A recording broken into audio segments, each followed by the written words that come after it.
So, hello everyone, welcome. Thanks for attending this year's Tenure and Promotion Forum. This session is being recorded and will premiere on the radio station at a later date for folks who couldn't be here with us today. We're pleased to have Professor Carrier with us once again, along with Dr. Evelyn Berg, our Union Grievance Counselor. And we're pleased to also have Dr. Payal Doctor, Chair of the Humanities Department, and Professors Leah Richards from English and Professor Edward Goodman from Business and Technology. Unfortunately, we don't have a representative from HR with us. We lost also Fraser, and of course, HR is going through a bit of a transition. However, faculty can email documents that you like placed into your files to HR faculty at LaGCC at LaGuardia.cuny.edu. I'm going to put that in the chat so we have it. Yeah. And also, I've been told that the deadline to submit documents will be communicated with sufficient time for faculty to actually submit the material. And in the meantime, for general inquiries, we can refer to the instructional handbook. I've also put that in the chat, so we have that available to us. So on with the program, we wanted to start with Evelyn Berg today because she had to leave early. And while we like to hold questions to the end, if there are any pressing questions for Dr. Berg, we could ask before she leaves. And I think somewhere along the way, we have her last name spelled incorrectly. So I think John's going to put her correct email in the chat for those of you who may want to reach out to her. Okay, so Dr. Berg? Onto you. I think you muted.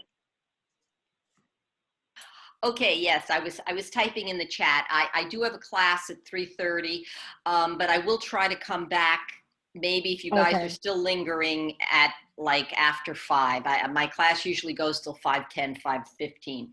Anyway, first, let's acknowledge as a group that today is a good day and a good one for community colleges.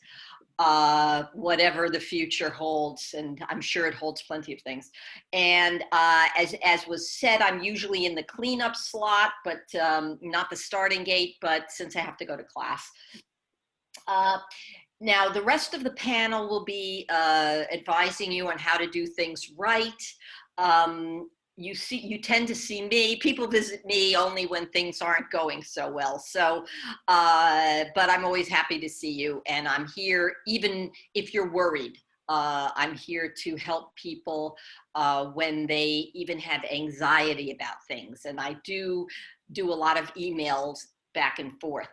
I'm your union grievance counselor, but we also have reps and activists all around the college, not to mention people like Rochelle and the faculty council and the Senate, who are very informed about your rights as well. And we're all here to support you. I do want to say about our union, give us a plug. We're smart, we're active, and we're here to improve your working conditions, which are also our students' learning conditions. Join our efforts in any way you can. So, several points. It has been a terrifically challenging year for everybody, and it will continue to be, but it is looking up. We have tough problems, but we have real opportunities. And we have these opportunities to participate in meaningful social and educational change. And LaGuardia is poised to do that. We have that reputation as innovators and as a socially active college, a laboratory for that. We have new leadership at the college, and we have new leadership nationally, and we will have a new union president next year. I don't know if you all know that, but I also want to sort of say that I've been involved with CUNY personally since 1972. Through all sorts of times. We're still here, so don't be anxious, be excited, because you will have a role. I'm going to place the link in the chat to the survival guide. Okay, so that's the document that I usually would hand out in a paper copy. So there's a virtual copy. Okay, please do take a look at this. You'll see that there are several places where a union is presently involved in some negotiations and even in agreements regarding some of the standards for tenure and promotion that are particular to LaGuardia. These are not super dramatic, but they are things that you should be aware of. Know that your chapter is here to fight to make sure that the process for your tenure and your promotion is reasonable and fair. That's why we're here. And we will continue to fight for that. We are a lucky college, I think, because we have been very fortunate in how interim president Arcario, now our provost again, and President Adams have handled the COVID crisis. I think they've handled it wonderfully. And you can see that other colleges haven't been as fortunate as we have. I could cite Hunter, for example. They've acted swiftly and kept the plant as safe as possible. Okay, and I just want to say that the union also has been involved in that fight. We did an informal ad hoc report that was submitted in June. And that report, I will say, I was involved in it, did note that air transference is how COVID is, you know, that it is passed through the air, and that is the main source of transmission. So we were ahead of the game on that, it seems. And some of the people who were on that committee sat on the subsequent college committees, and we owe them some thanks. Okay, so let's talk about your careers quickly. Several major points, and for the fuller discussion, you can look at the attachment or the document that I put in the chat. How are you measured generally? Okay, student evaluations. It's very important. We're a student-centered college. We're a community college. Teaching is what we do. So there has to be some kind of student evaluation that is in the bylaws. Now, right now, we're debating what form that should take. The SIRS, the ETS SIRS that we had here for years and years and years and years, and I mean, since the day was young, since dinosaurs roamed the earth, has been moved online. We have some, you know, the union has taken that up as a potential problem. One, because moving something online is not necessarily, it's not the same document. And secondly, that secondly, that we're in a pandemic. And thirdly, that we would like to have more input on a new document moving forward. So we are discussing that, and governance is involved as well. We would like to see governance involved with that. But in the meantime, this is what's going on. You should keep in mind, if you're a new faculty, that our goal is to reach students, to engage students, to retain students. So that's, of course, going to be the administration's aim, and that is a priority at the college. And so you have to definitely go the distance, and your ability to do that, to engage with students and to make sure that learning occurs, even if the situation isn't optimal, that is going to be your responsibility. Secondly, I always say this, I've said this for years, the file. Your chair is not responsible for your file. Nobody is responsible for your file except for you. We see Hugo taking his sweater off there. Anyway, nobody is responsible for your file except for yourself. Thanks for giving us a little excitement. Okay, Don't be tardy or careless with submitting documentation of your efforts. It's very important. You don't need to exhaustively document every aspect of what you do, but you do need a symbol, a sheet, or something that, one piece of material, a flyer, a first page, etc. That's sufficient to represent your achievement. And if it includes an email or two, that's okay. Just don't give people a stack of, 100 emails. People have to look at this. The chairs have to look at this, and they're busy people. So try to keep it concise, but comprehensive, if there is such a thing. Okay. Let me see. So you might even include a copy of a thank you email or something like that.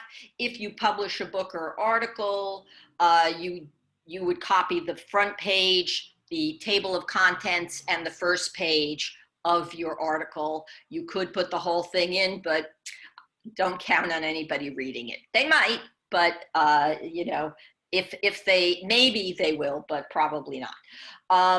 And it's a lot for the people to digitize. So you have to remember, some human being has to digitize everything you put there, so try to be considerate. Okay, so let's see. The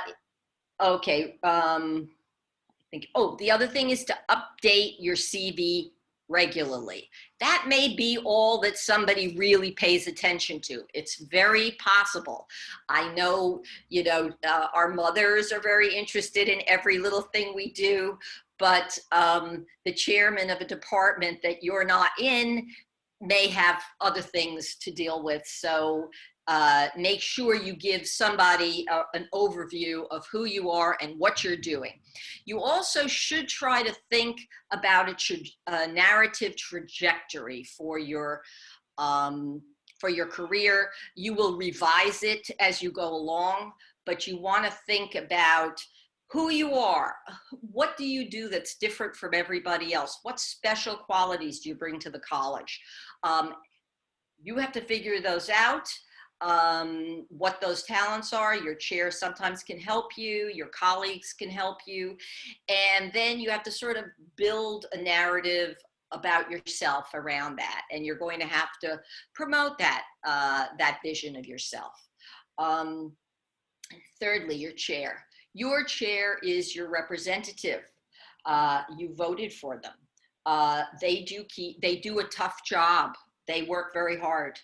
They handle the college-wide and departmental P&Bs. You need to make sure you and your chair are on the same page. Now, if that becomes really impossible, then maybe you talk to me, maybe you talk to somebody else, but you have to assume that your chair has your back. And hopefully that will be the case. And if not, you need to work with your chair openly, honestly, not defensively, to try to sort out where you're falling short or where they think you're falling short and what you can do about it. Also, remember, they're not going to remember everything you've done. You need to remind them who you are. And you need to volunteer occasionally to take on difficult tasks and do well with them. Okay. Let's see. If you think the chair is too busy to provide you guidance, ask for a mentor. And look for your own mentors, make friends and all of that. That's part of collegiality. And as I said, the grievance counselor is here to give informal advice. If you get a negative annual evaluation or you get a letter of concern, firstly, don't panic. It happens. It happens periodically, and it does not spell ultimate disaster.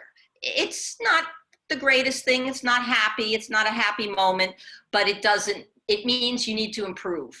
And many, many people get them, and many, many people move on to become full professors, despite having a letter of concern at tenured full professors in their file. That is nothing to panic about. Panic will not help. But you need to check in with me, with a grievance counselor, because I understand the process. I will help direct you and to keep you calm and to show how within a relatively short amount of time you can improve. And I will explain the procedure. Do not wait. There is a limited window of time to repair the situation, and a casual attitude doesn't work out well. You know, so you need to be deliberate, you need to be calm, but you also need to be proactive because that's your career. If you're non-reappointed, you need to see me right away. December 1st is when the general reappointments occur. You are supposed to be notified by then. If they notify you afterwards, certainly if it's negative, then you need to see me.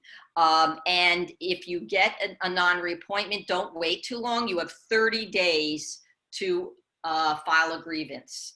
And 30 days is not the standard in all aspects of a grievance, but in certain grievances have to be filed faster, so don't dawdle. I know you're going to be upset, but don't dawdle. When in doubt, contact me or the Central Union office. The number is on the sheet, the handout I submitted. You will need to work together. You all with your chair. If you get a non-reappointment, you want to find out from your chair what's the basis of that. Why did this happen? It's a different situation whether it's your department or whether it's the college-wide P&B. Now, for more serious types of complaints, I'm trying to go very quickly. I don't want to use too much time. Let's say sexual harassment, workplace violence, racial discrimination. Those are civil rights complaints, or they're very serious. The person, you can come to me, but the person you will have to see if you make a complaint at the college is Chris Carrozza. He is the Chief Diversity Officer. He's a fair guy. I like him very much, but he does represent the college. If there's something really serious, you may have to go outside the college. Let's hope that doesn't happen, and whatever it is can be resolved. But if you don't feel it can be, you may have to go to the New York State Civil Rights Commission. Now, that is really an extreme situation, and the union does not get involved with that. We are there to protect you from managerial overreach or problems with management, but something that serious is not something that needs a lawyer. That needs somebody who's really qualified. I'm not a lawyer. Also, let me see what else. We also have had cases where the Civil Rights Department or Civil Rights Commission is investigating the college because a student or somebody makes a claim and you might be called as a witness. In some cases, then there are rare cases where you might need representation, and CUNY has to provide it from Central because the school will be named in the suit as well. But this is a very unusual situation. If that happens, you'll talk to me and I'll give you advice, or whoever the grievance counselor is if I am not here for some reason. Okay, so the other thing is, if you're having some kind of problem like that, you may want to ask around and see if somebody else is having the equivalent problem, because it would be better to come as a group if you're having a problem. If you are accused of anything, you have something called Weingarten rights. So if a student accuses you of sexual harassment, for example, God forbid, but let's say, and Chris calls you up, he wants to do an investigation, he has no choice. That's his legal obligation. He has to check into it. As I say, I think he's very fair, but you need to come up there with me or with a Weingarten representative from the union. He will offer you that. Do not cavalierly say, no, I don't need it, I'm innocent, and therefore I don't need anybody from the union. That is a very bad mistake. please always contact the union. There are other people at the college besides me who can do Weingarten: Laura Tannenbaum, Lara Beatty, Kristen Gallagher. Unfortunately, Kristen and Lara aren't around right now for different reasons, but generally they would be, but I am. And even if it's by Zoom, you want me there, I will advise you how to deal with it. Anyway, these are, there isn't much else to talk about. I really think my door is open, even though it's a sort of a virtual door, but my door is open. My email is up there. If you're having a problem, feel free to contact me and ask my advice. We do step in even sometimes for very petty things to, you know, to make sure that people feel that they're being treated fairly. And so we are a very active union. So, you know, so I think that you should feel confident that we will support you as best we can. If we can't, we'll tell you, you know, well, this is just the way it is. Okay, so that's me. I'm going to say I'll be around for the next 5 minutes, and then I'll have to run to my other virtual class. I have other Zoom. So if anybody has an immediate question they want to ask, they should feel free. Thank you, Evelyn. I guess I should say that if you have any questions, just put it in the chat or raise your hand or something. But if you'd like to remain anonymous as you ask your questions going forward, John has put a link in there to a document where you could just put your questions in there. Any immediate questions for Evelyn? And her email is in the chat as well. I don't see any hands, so, right? I don't see anybody, John, right? Okay. Yeah, I don't. Okay, so then we'll move on. Thank you, Evelyn. So we'll move on. I think Dr. Richards, you're up now. All right. Hi, I'm Leah Richards from the English department. I was hired in 2012. I think that was the first of the giant cohorts, and then was just promoted to full for this academic year. Thank you. Which, yeah, the presenting yourself to the college-wide PMB over Zoom, very weird. But I just wanted to talk a little bit about some of my experiences working through the process of, I was promoted to associate shortly before I got tenure, and then got tenure and then was promoted again. Some things that I kind of found out, things that people told me that I should have listened to and didn't, things that people told me that I very smartly did listen to, and some things that I have learned. So of course, the biggest, most obvious one is we are all overworked. We are all overscheduled. We all take too much on because we all want to be the very best of everything in the world. There are also a huge number of junior faculty. And there are a lot of departmental and college service opportunities, but again, we're all overscheduled and there are a lot of us.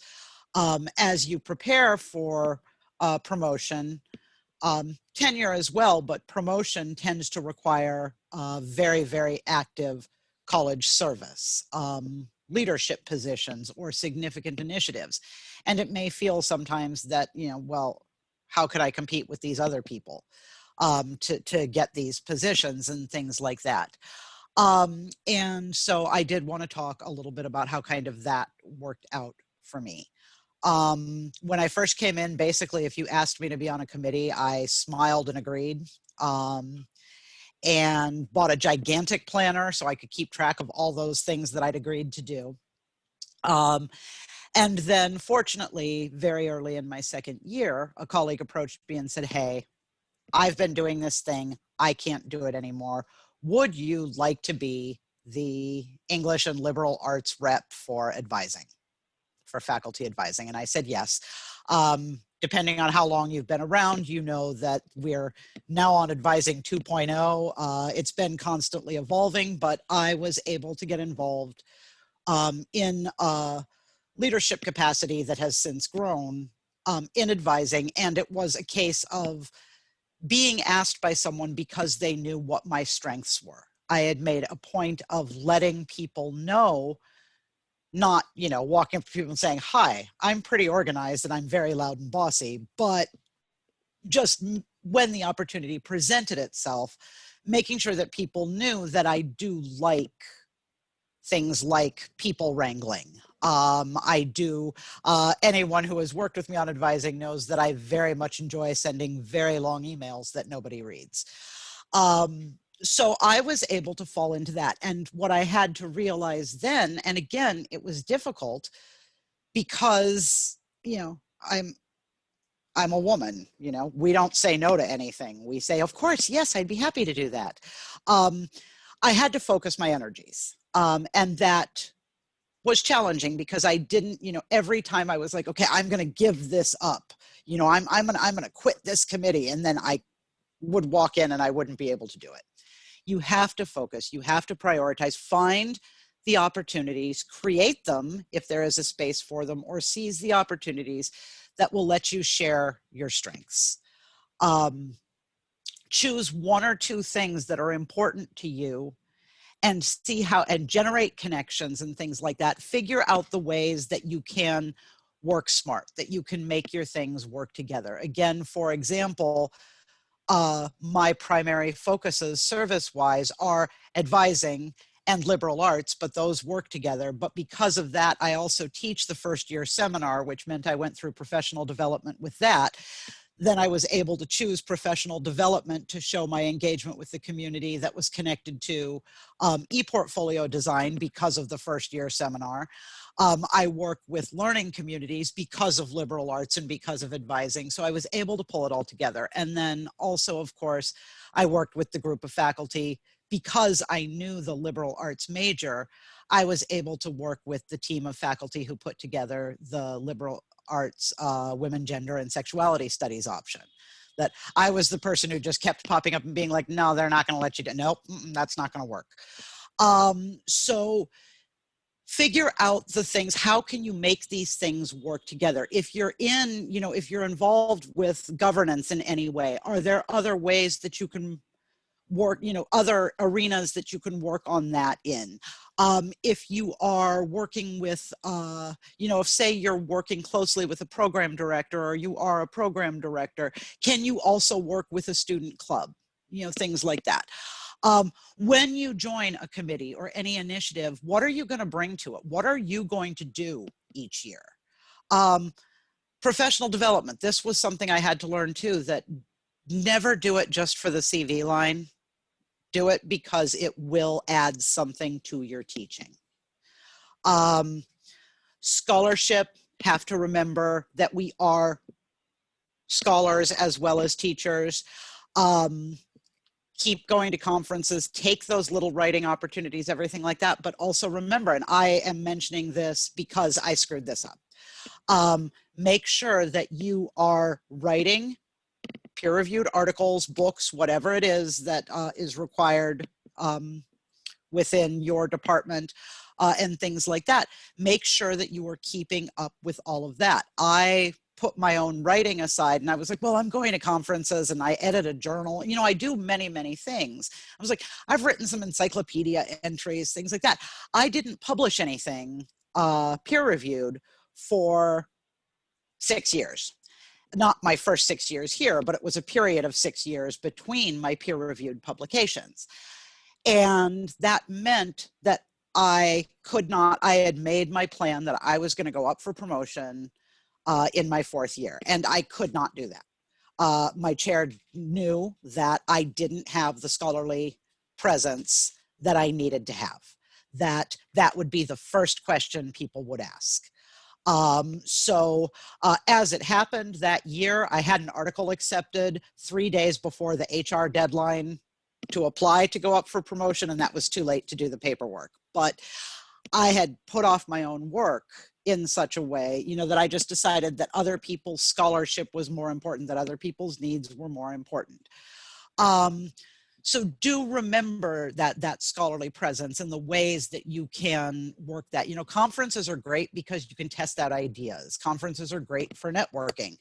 However, they don't really count. They show that you're remaining active, but they're not going to help for promotion and tenure. Reappointment, yes, but they're not big enough for the other things. But of course, you know, and Evelyn talked about this, our job is teaching. Our deepest commitments are to our students. That is the thing that we have to put most of our energy into, most of our thought into. You know, take advantage of the chances to improve your teaching, take advantage of those chances you have to support your students, and of course also support your colleagues. This is one of the things I like best about LaGuardia, is that this truly is a giant community. There's so much support from colleagues and things like that. Do remember, and this was really hard for me again, and I think Evelyn referenced this, that you have to ask, don't go up for promotion because you said you would. If it is not the right time, and your chair will talk to you about this, if it is not the right time, then don't do it. Not keeping to some schedule that you set when you were rose-colored glasses, brand new faculty, thinking that you weren't going to be exhausted all the time and so many meetings. You know, that idea, that plan you made, if it's not the right time, then wait until the next year. Couple of pieces of advice, you know, again, go back to that question of what did you do? What are you going to do about your teaching in terms of your scholarship and in terms of college service? Ask yourself how you can create that through line. How can you connect everything? How can you connect your teaching to your scholarship and your teaching to your service? And to, you know, looking at how you are demonstrating leadership. A big problem that I had writing reappointment papers, and I never got better at it. I knew it every time I wrote it. I knew I was doing it. I'm a woman and I'm a Marxist. I am not good at saying, I did this. I did this thing. I wanted to always, always, always talk about how we did things. Even if it was mostly me, I did it with the help and support of other people. So I would write my reappointment docs and I would talk about my achievements, but it would always be, we did this, we did this. And my chair through most of my time at LaGuardia, Gordon Tapper in the English department, every year, he'd say, Leah, it's great that you want to say what we did, but nobody cares about what your initiative did. What we need to hear about now is what you did. So just remember that this is the one, this is about you, that this is a chance to showcase your strengths and the efforts that you have made. Last couple of pieces of advice I wanted to give. I wanted to second what Evelyn said. For the love of everything that you hold dear, update your CV, the CUNY CV and your regular CV regularly, and update your HR file, because trying to do that CUNY CV 2 days before the deadline is the path to madness.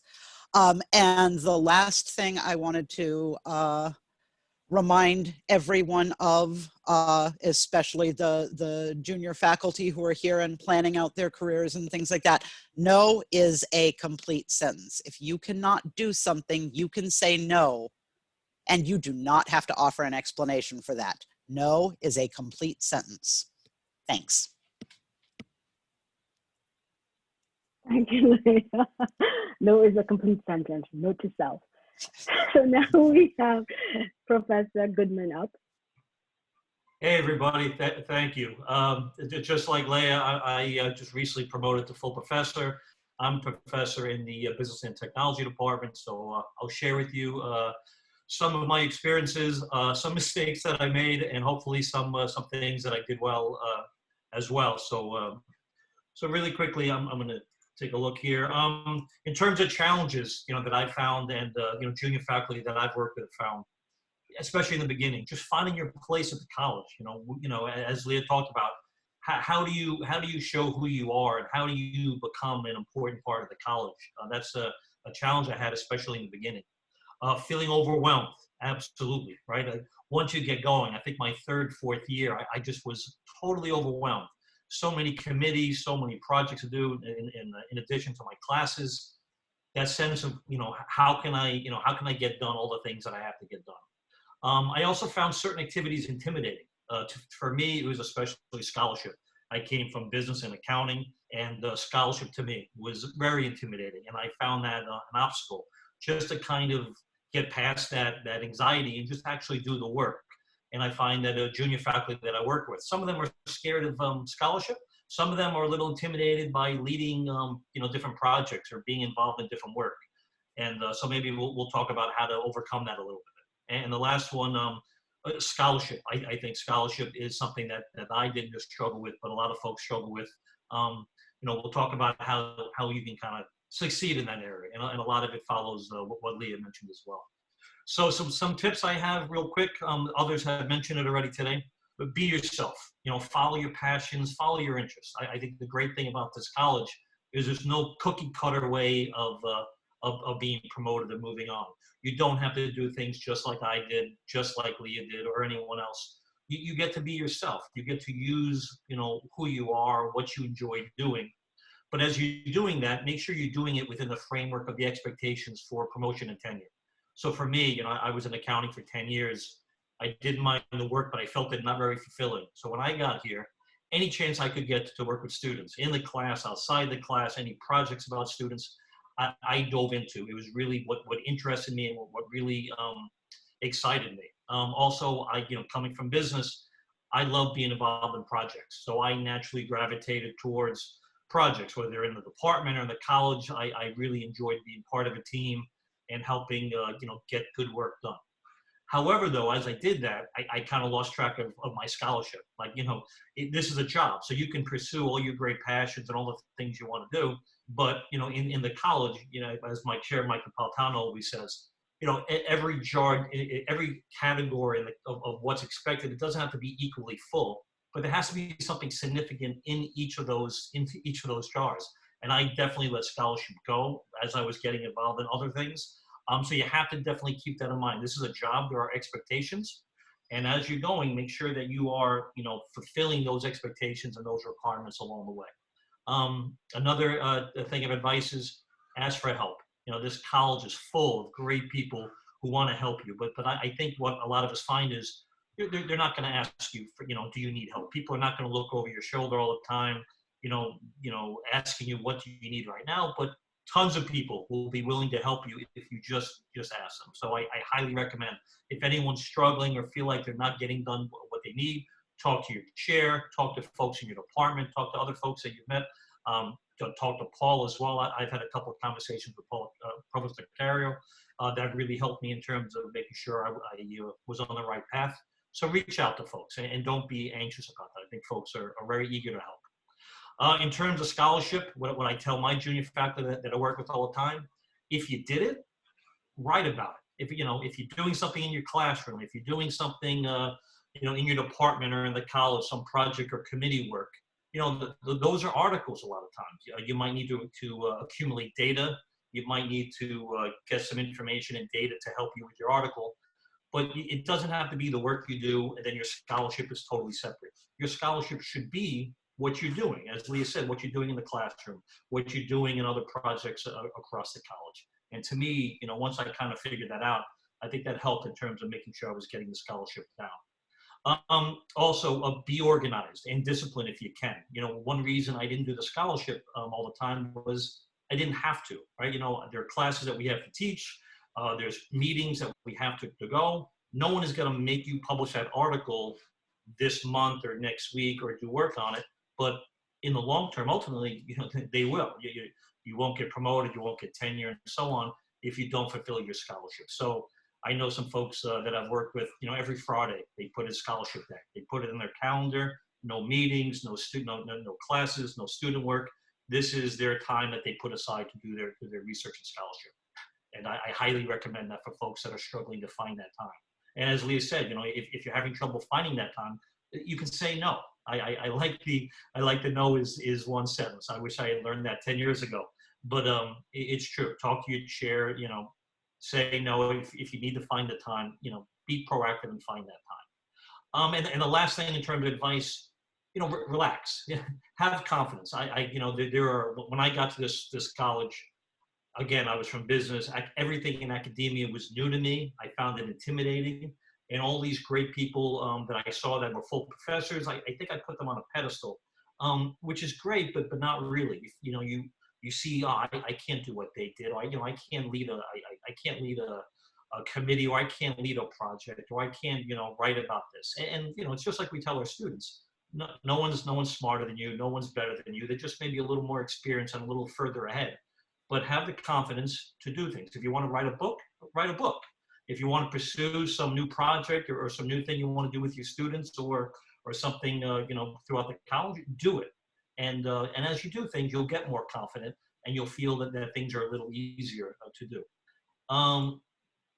In terms of innovative approach to tenure and promotion, you could also think of yourself as, how can I help solve the college's problems? Like President Adams just mentioned, all the different issues that we're working on these days. That could also kind of steer you in the right direction. What kind of work do I want to be involved in? What are the real important issues facing our college? And how can I be part of that? And there's always invitations to different committees and meetings. You can always talk to your chair, but how can I be part of the solution of these problems that we're facing? In terms of questions to reflect on, as you're going, am I on track to reach my goals? Keep track of these goals, keep track of these expectations and requirements, and habitually reflect on it. How is it going? Am I on track to submit an article? Am I on track to do leadership activities that are expected of me?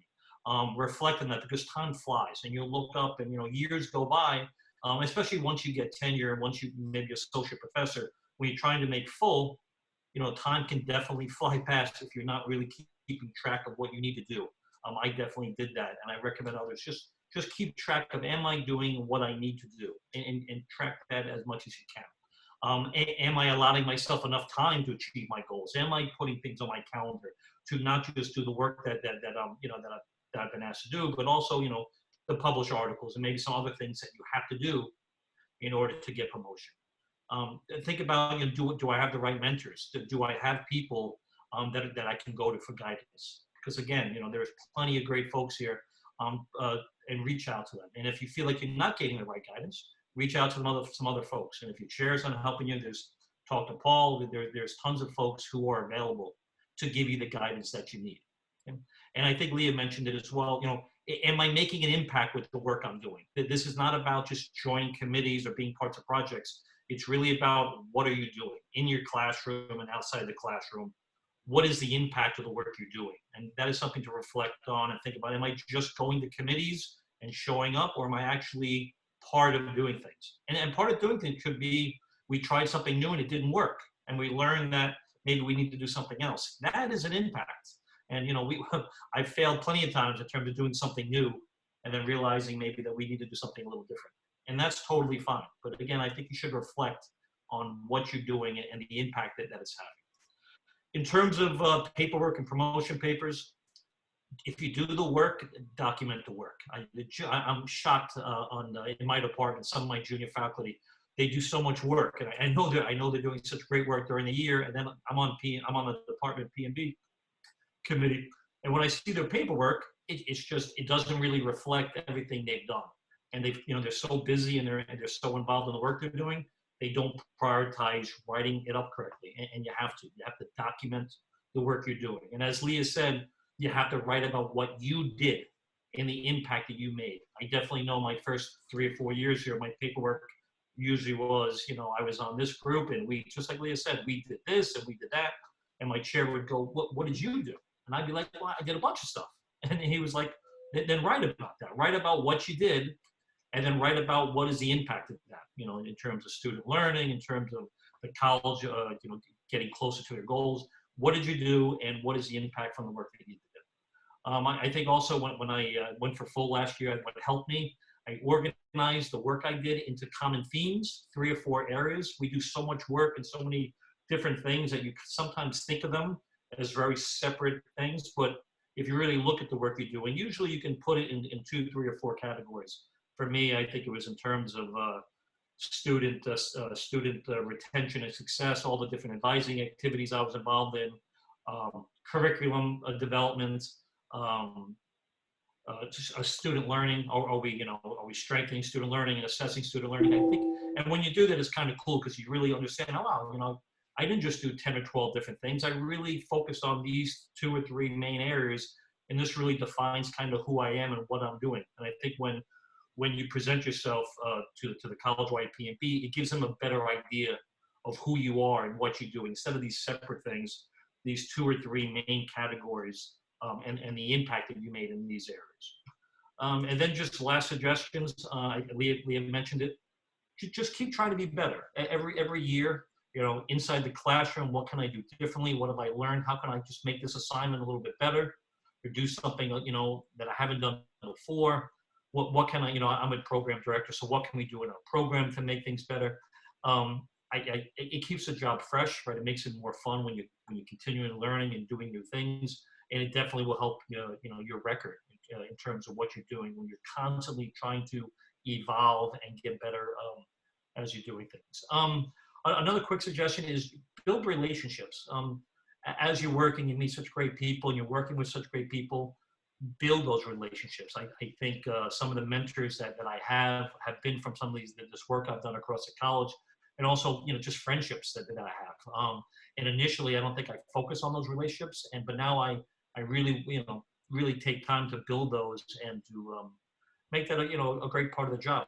We're doing a lot of work, but we're doing work with great people, and we're doing great work that helps students. And that's really the last thing is keep having fun. When you're junior faculty, it's not always fun. You're stressed, you're busy, you're getting pulled in 1,000 directions, and sometimes you can lose a little morale in your job in terms of what you're doing. So I would just say, just always keep in mind, why you're here, the work you're doing. We're helping students. We're really making an impact. It's really a cool job, and try to keep that in mind. And as you try to enjoy your work more, I think you'll find yourself slightly more motivated to actually get done the things that you need to get done for your promotion, for your tenure. Okay. If anyone has any questions, you can always email me. Thank you, everybody. Thank you, Ed. Thank you so much. So up next, we have Kaya. All right. Hi, everybody. I'm Pyle. I'm the chairperson in Humanities. And thank you, Leah and Ed. A lot of what you heard from your colleagues is stuff that I would suggest to everybody anyway. So some of it, what I have as suggestions and thoughts and things about the whole process and challenges and things have already been said, but I'll go through and give you my perspective on some of these things. So challenges that I see faculty facing when they're new junior faculty are really about what's been mentioned: updating CV documents, setting goals, talking to your chair and trusting your chair were some of the big issues. In terms of setting goals, it's, as Leah mentioned, everybody's doing way too much. We're all overworked. Everybody has 15,000 goals, and then it becomes a massive stress when something is not achieved, right? Or you had to drop the ball and focus on something else, or something changes mid-year. So my suggestion to faculty is pick 1 or 2 things, maximum, to be a goal in your categories, right? All of the categories on your form.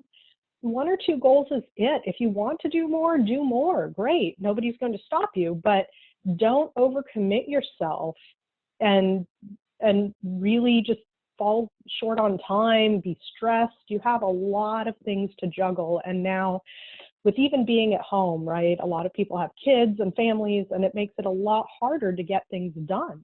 So choose 1 or 2 things that you're really interested in, focus on those, and if you do more work, super. But in terms of setting goals for yourself in your paperwork, choose 1 or 2 that you really want to do and that you really want to get done and that you know you can get done with the time you've got in the context of this coming year, right? Challenges I've seen are also about the CV document. I think Ellen mentioned this, Leah mentioned this, Ed mentioned this. That CV document, when I look at a CV document for my faculty, I want to see the history of you at LaGuardia in a nutshell. Details, everything, what issue, volume, journal, all those little details that give me a sense of, oh, this is all the stuff you've done, super. So now I can fit in what you're doing this past year to see how it all fits together into a bigger narrative. Not updating that document or leaving things out of that document raise some questions. We're like, oh, wait, what did you do? Did you publish? Did you do that? Did you work on these committees? Did you only do this? Filling that out completely and spending the time once to do it will make your life easier, because then each year, now into when you get full, you're going to redo that document. So just keep adding lines at the top. There's no need to revise the whole entire thing. Do a really good job once, and then every year add a few lines to update as needed. So focus on that CV document just as much as the other documents, because that is a really nice way to get a fast glimpse at your overall narrative and your overall trajectory at LaGuardia. I would say trust your chair. I know everybody has issues with their chairs at some point or another, and it's important to understand we are your advocates. Your chair advocates for you, but it's also our job to say, hey, you need to work on this a little bit. It's not done out of spite. It's never done to hurt you in any way. It's because we want you to succeed, and we know that in order for you to succeed, you have to cover a little bit of everything, just like Ed said, and his chair tells him, you've got to do something significant in every one of those categories. And if we see that you're a little short or a little light, it's our job to put that out and help you figure out what you can do to pull it up, right? So trust your chair, talk to your chair, reach out to your chair, and let us help you. We can't help you if we don't know what's going on. I think Evelyn even said it, right? I can't remember everything that everybody does. So remind us, right? Tell us what you've been doing, remind us what you've been doing, and help us solve this issue for you. And let us try to advocate to the best of our ability by giving us more information about what it is you're doing and where you might want to go, right? If we suggest something and you're not interested in being on a Senate committee, tell me that and say, okay, well, let's see if we can find you something else that might be a nice college contribution that will fit your interest. And innovative ways to view this process, I think Leah and Ed said it best. Figure out what you love doing. Figure out a way you can help solve a problem at the college and get into that. It's really important that you end up having some sort of trajectory over time. As you aim for tenure and you put together all of your promotion documents, there should be some overall umbrella or theme or something that says you're focusing on your interests. You're focusing on something you really enjoy doing, and you're putting a lot of time and energy into that. Rather than a whole lot of one-off little things over time, which are okay for reappointment, but in terms of aiming for promotion, having some sort of trajectory in mind is great. And you can talk to your chair about this. I talk to all of my faculty about it when we start out with our paperwork for evaluations each year. And I say, where do you want to go? What is your interest? What have you been doing for several years? And how is something going to fit into this or not fit into this? And do you have the time to do something totally different? I would also, let's see, questions that serve as guidance as you reflect on your own paths. I would suggest that, I guess this doesn't totally, I guess it fits more with the challenges, but track what you do. Ed said it as well. Document what you do. Have a calendar. Write down the meetings you go to. Write down a thing of what you did at the meeting, right? As you write your paperwork, you're writing it for someone who doesn't know your subject area. You're writing it for people who are spending maybe an hour looking at this thing, right? Your departmental P&B and your college-wide P&B might spend an hour reading your paperwork. But that's you in a nutshell. And if you don't have something said about the purpose for why you're participating in something, the impact of what happened from your participation, the outcomes, that's important to say. We get a sense that, oh, you were significantly contributing versus just showing up and sitting quietly at a meeting. And it's an important aspect, because I don't know what anybody else is doing in other departments. I know what my people are doing, which is great, but the documents have to stand on their own 2 feet at the end of the day, right? If your documents don't clearly present a really strong picture of you, the chair is going to advocate, but the paperwork also has to contain the information. I can't go and try to argue for one thing when there's no support in the paperwork, right? Whatever's in the paperwork is what I have the strongest argument to say and in advocating for you. So make sure that you're thinking when you participate in something, why are you doing it? What's the purpose? How are you contributing to this? What's the impact of your work? Showing up to something is great. It's wonderful collegiality, support for your faculty, your peers, your students, but impact of your particular participation, right? And, you know, I agree with Leah and Ed. It's really hard to say, I did this and I did that and I did this. But it's important to know that you had some part to play apart from everybody else. Group work happens as a group, but everybody still has some part to play in making that group work happen, right? If you weren't there, somebody else would have had to do your part. So write about what you did to be a part of that. And then I had suggestions for paperwork. It all kind of fits together, and you've got to work with your chair. I actually tend to meet with my faculty. I have them write a draft. I'll sit with them for an hour, go through every point and detail of all of the documents, and then I'll have them revise accordingly. And then we'll go back and forth and meet again as needed. So you should feel free, reach out to your chair, meet with them, talk to them through the paperwork, make sure they fully understand what you're doing. A lot of my meetings end up being, oh, what's this? What's this? What'd you do here? Why'd you do that? What's the impact of this? And it's just me asking questions to tease out all the details. And that's what's important, is having those details in this paperwork. Because without those, yeah, you did a lot of great work, but you have to be able to put it in writing somehow, right? And I think Ed and Leah both said that too. It needs to end up in the paperwork. You do a lot of great stuff. Everybody is so busy, but that one additional thing, document what you're doing, make notes in your files. And as a tip, I would say just make it a habit when you start working on your evaluation paperwork, or when you're ready to sign your evaluation paperwork with your chair, that's the time to update your HR file.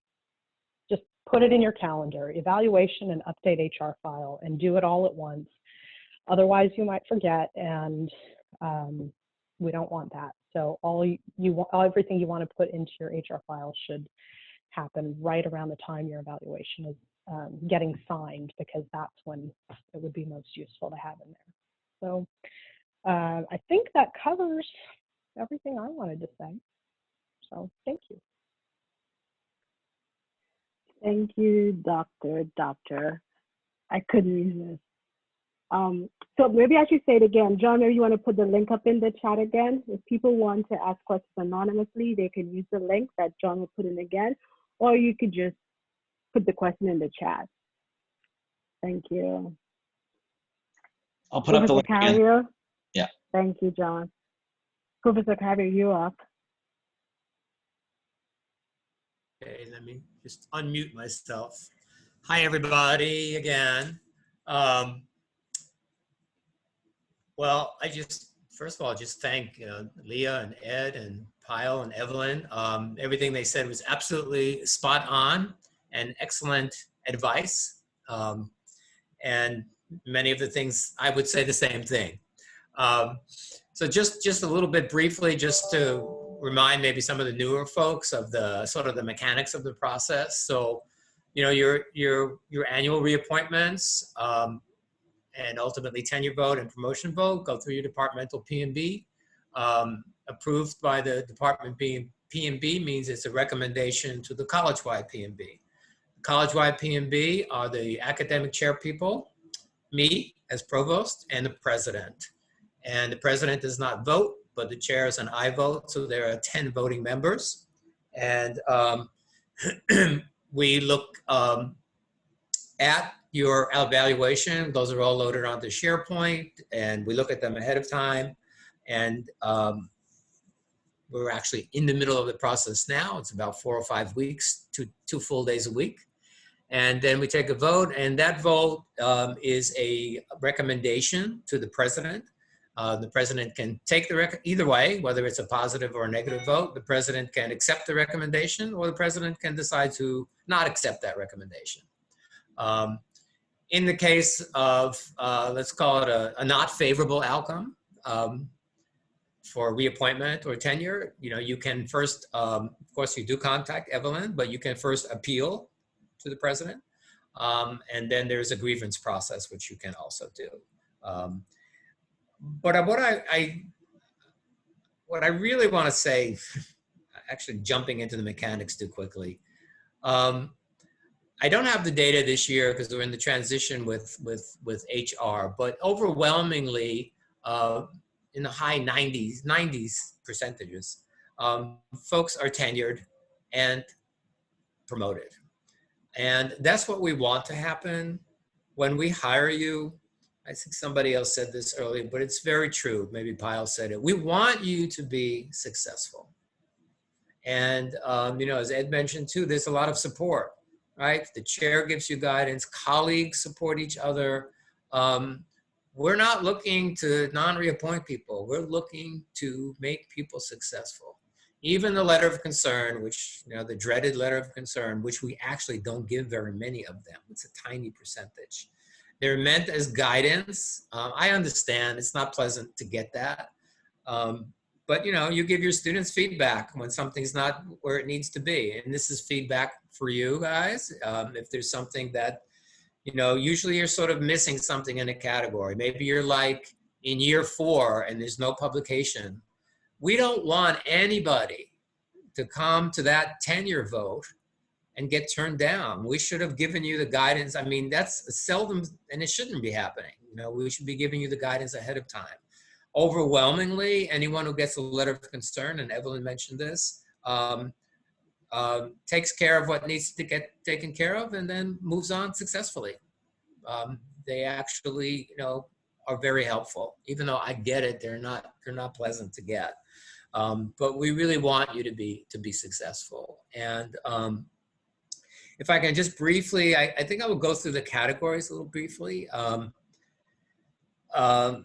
Primary function of teaching. We look at the classroom observation, we look at the SIRS, and we do look at your self-report on teaching because we are interested in seeing that you are engaged in a continuous improvement of teaching. So we look at those, that's the provost learning space that results in that self-report on your teaching. The SIRS, right now, I know there's lots of anxiety about the SIRS. We do have the ETS instrument, which is the SIR. We did obtain the questions. They are being put online. We've not administered them online before. We'll do I don't know what's the right word, like promotional campaign or something, because we do want students to respond, because if there's, some of the other community colleges, when they've done online student evaluations, and sometimes there are problems with response rate. So I don't know, we might even do a raffle or something like that, because you want students to respond to it. I'm open to the idea of, of a committee, a group, faculty, whoever it might be, creating a new instrument. We sort of had to scramble on this one.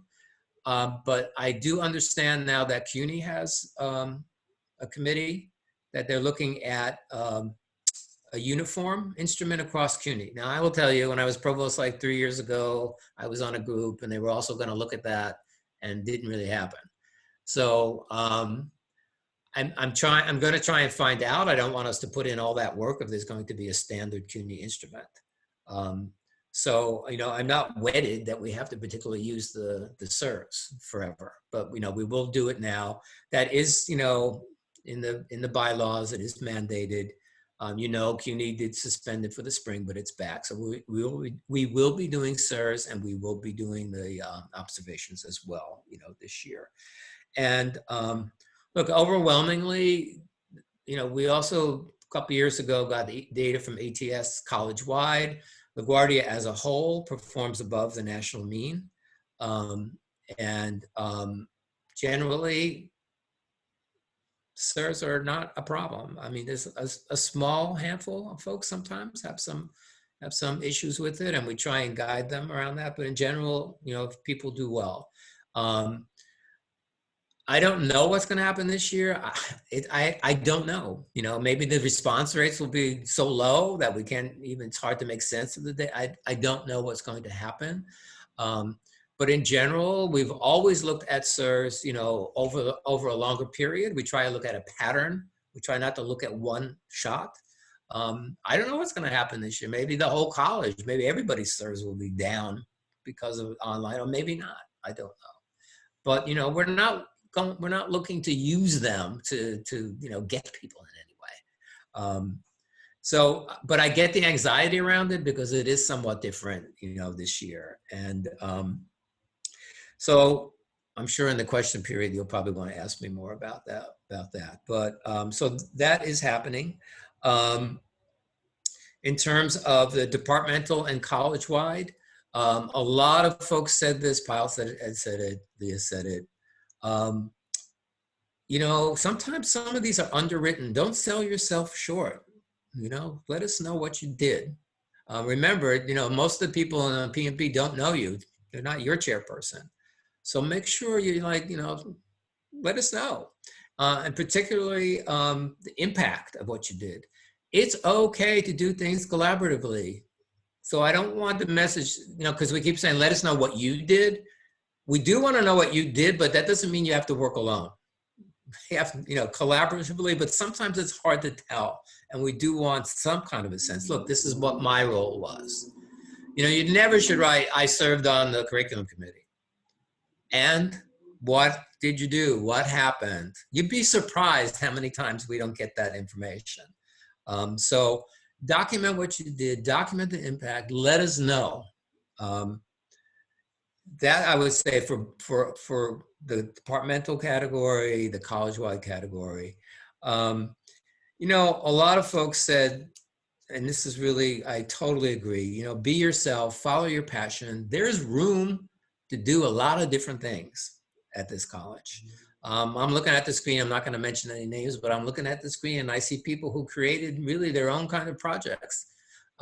People worry about leadership. You don't need to have the traditional leadership role, like, I'm the head of the faculty council, like Rochelle. Well, that's a leadership role, but it doesn't have to be something like that. People create their own things all the time.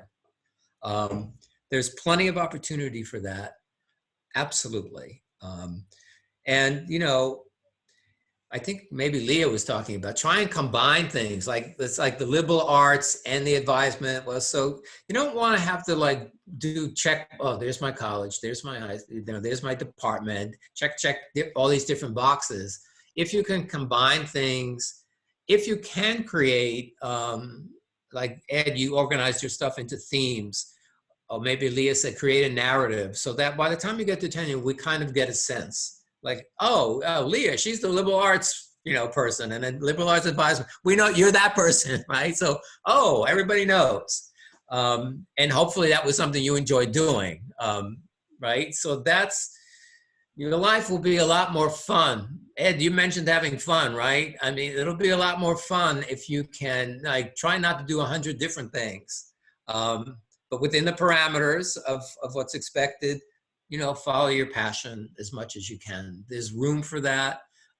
We're always happy, to see that. So I think that's, that's really important. A number of people mentioned the CVs. So I'm gonna tell you, I use the CV. I mean, we all do.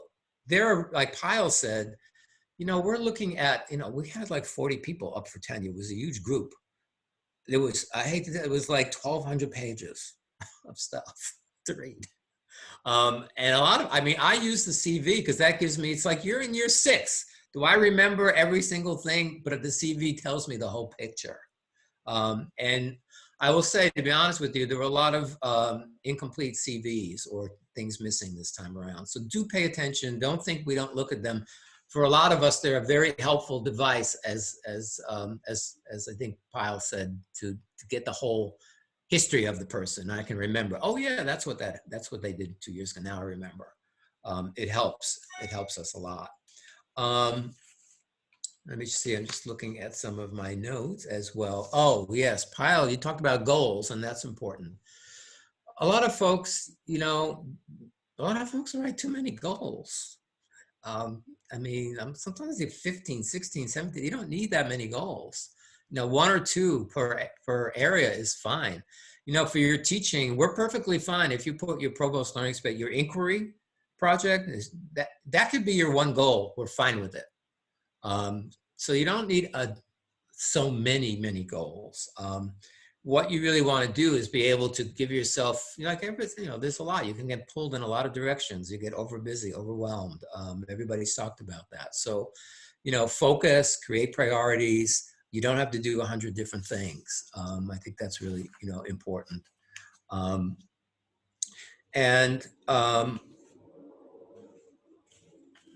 Let's see what else I should talk about.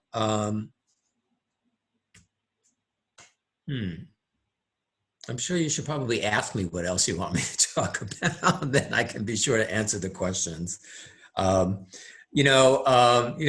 promotion, I know this has been controversial over the last few years, but as of now, we still have the leadership criteria. And so again, that's something that I would say the majority of people create their own form of leadership with their own projects, because there's only so many heads of faculty council and heads of the Senate, but there's lots of opportunities for leadership, so that is still there. In terms of scholarship, we basically want to see that you're engaged. The engagement can be shown in different ways. Conference presentations count, of course, publications, peer-reviewed count. You don't have to publish every year. But we do want to see, some engagement, and that could vary from year to year. And someone else said this too. Maybe Evelyn said it. I don't remember who said it, but every category doesn't have to be equally full every year. Or maybe Ed said that. But you don't have to, you want to have something in each. But sometimes the way it plays out, maybe one year, gosh, it so happened your 2 publication submissions came through, and all of a sudden that year you have 2 publications. Doesn't mean you're going to have to do that every year. Maybe one year you got really busy with a big departmental project. You don't have as much in college-wide. So it doesn't have to be equal, but there should be something in the categories.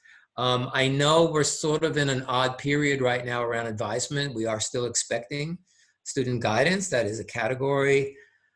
Last spring, we really wanted the faculty to just focus on, my goodness, you had to, convert to online learning like in a week. So we said, don't worry about, advising 2.0. So we're sort of like figuring out how to transition back to that this year. But, there's always opportunities to be advising your students. I'm not quite sure if we'll go back to the full-blown model of 2.0 or whatever, but, so we're in a bit of a transition, but you don't want to, drop that out, completely this year.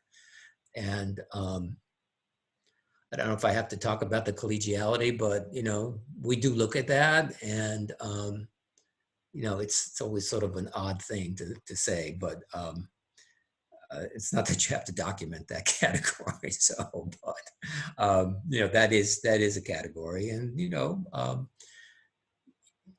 when we grant tenure, it's like, you're here for the rest of your life. So people want to be able to work well with you and collaborate. And, that's a lot of the fun of the job. I think one of the hardest parts of being in this pandemic is that we're not there to really, you know, it's not the same level of, I don't find it the same level, I don't think anyone does, of community. And even though there's a lot of online collaboration, I mean, we all miss that. And I hope that, you know, we'll probably treasure it even more when we finally get back. It's everybody, hope everybody heard that Pfizer news that their vaccine might be 90%. Wow. Let's hope. Let's hope soon. I know. Let's hope that's soon. And you know, your chairperson is your key person for advice and guidance. You know, Ed mentioned talk to me. Actually, I've had many faculty want to talk to me about guidance and things, especially like new projects. They want to know. I'm always happy to do that. You know, with folks, but don't bypass your chair. You want to make sure that you're talking with your chair first. But I'm always happy to, you know, to talk with people, and I've done that many, many times, you know, over the years as well. So let me see if anything else in my notes that I wanted to mention. I don't know. I think everybody else covered everything so well. So maybe I'll stop there and we'll leave more time for questions. Okay.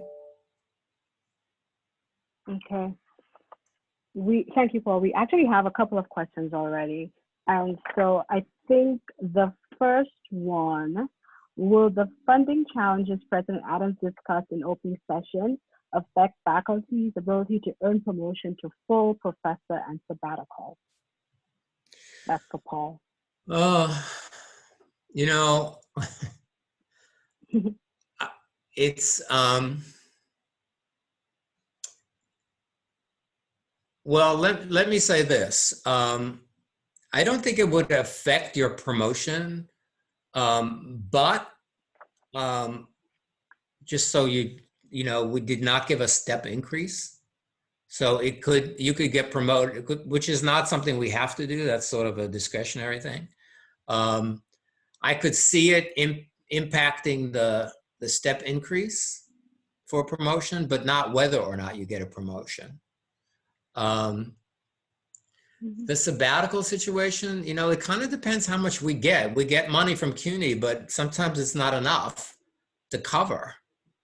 And, you know, the year before last, you know, the college added money to that pool.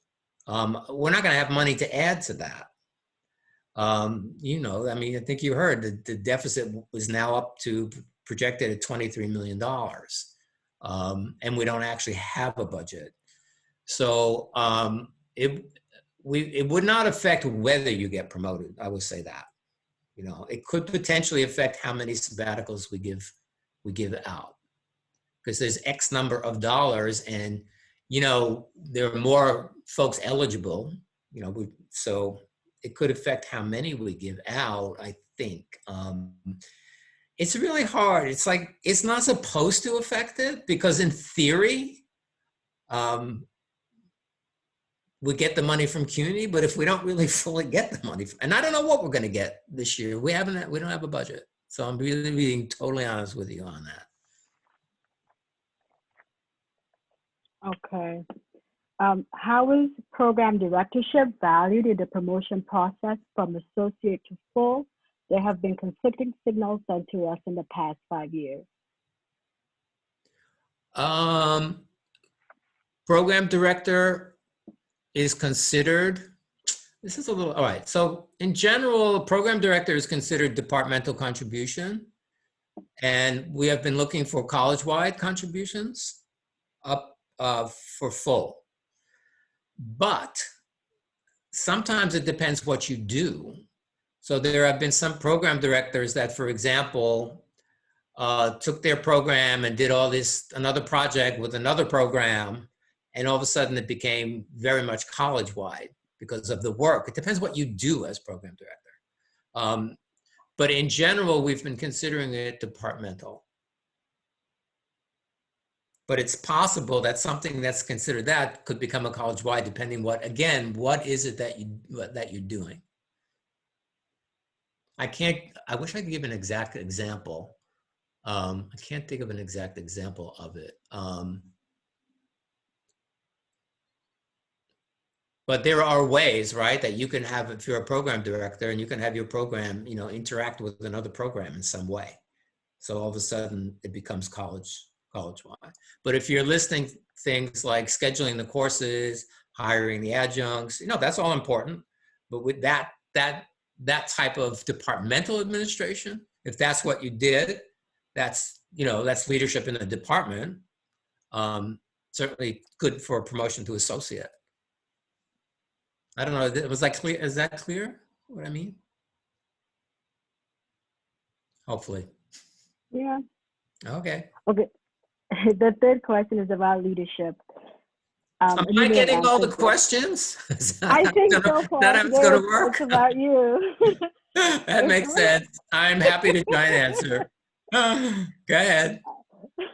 If a faculty who works on a team, including being a part of all the planning, organizing, presenting, encouraging, inviting other faculty to contribute to the event, and inviting students to attend the event, can they claim it as co-leadership? Yes, there always can be co-leadership, as long as you can document what it was. Okay. Many people are doing, co-leadership, but it should make, you should be doing a really substantial part of it if you're using that for your promotion. Okay. I like this one. We like collaboration. Yeah. Okay. We like collaboration.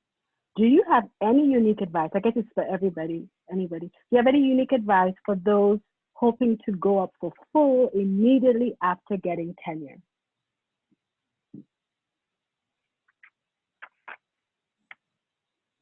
I'll jump in real quick. I was one of those who said, when I go for full, I want to have so much. I want to really deserve it. So I actually delayed going forward and delayed maybe getting those articles in that I needed. So to me, when you're ready, when you did the work, I would say do it. You don't need to wait 5 years. I definitely got into the whole, when I want to go, I want to go up there super strong, and that's good, but I don't think it makes sense to delay, procrastinate. I think try your best to get done what you have to get done, and go for it when your chair feels that you're prepared for it. I'll say that I went up for full the year after, my first year tenured, I went up for full. So I had not planned to. I was going to take a few more years, but a couple of colleagues and then my chair, Linda Chandler, said, "No, you're probably ready. Why not try going up this year?" Put my materials together, understanding that when Department PMB reviewed them, they didn't feel I was ready, I would wait a year. But it really is a matter. If your chair thinks you are a strong candidate, then you are. They can't promise anything, but they know your work and they know how it's going to present itself to the rest of the college PMB. Yes. Yeah, I would echo that and just say, talk to your chair.